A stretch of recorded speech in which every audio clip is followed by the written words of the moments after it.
Breast augmentation is the #1 plastic surgery procedure, but how do we know when we go too big?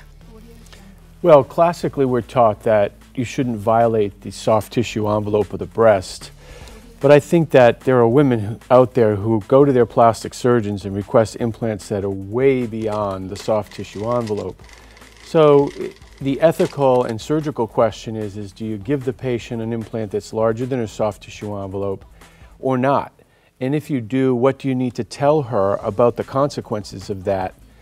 And I think that this is an area that's very gray. But Dan, don't you think that a lot of people out there are using a lot bigger implants? I've seen on these shows of the so-called experts, I won't use a breast implant smaller than 550 cc's. It's a waste of my time. So that's the pervasive information that our patients are seeing. It's everywhere. I mean, you'll take a patient who's 5'2" who wants a 500 cc breast implant.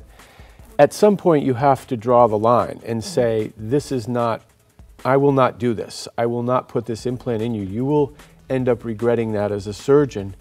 But on the other hand, there are patients who are 5'10" who have some extra body fat and have fairly large breasts who you could put in a 600 cc breast implant.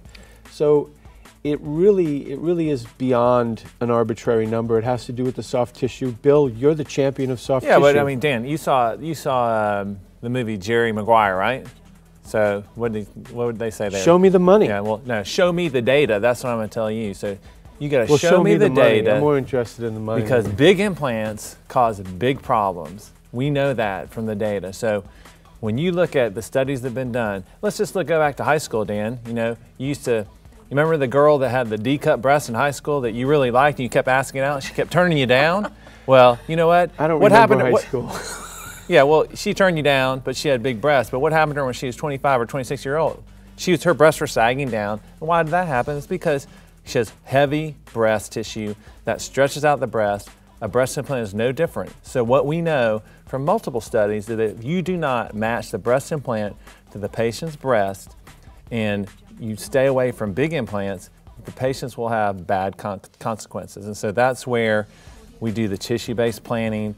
It's like Cinderella's slipper. We're picking an implant that fits the patient's breast. And when we do that, we know that they can have the best long-term result, the least chance for stretching and other untoward events, and have the best outcome.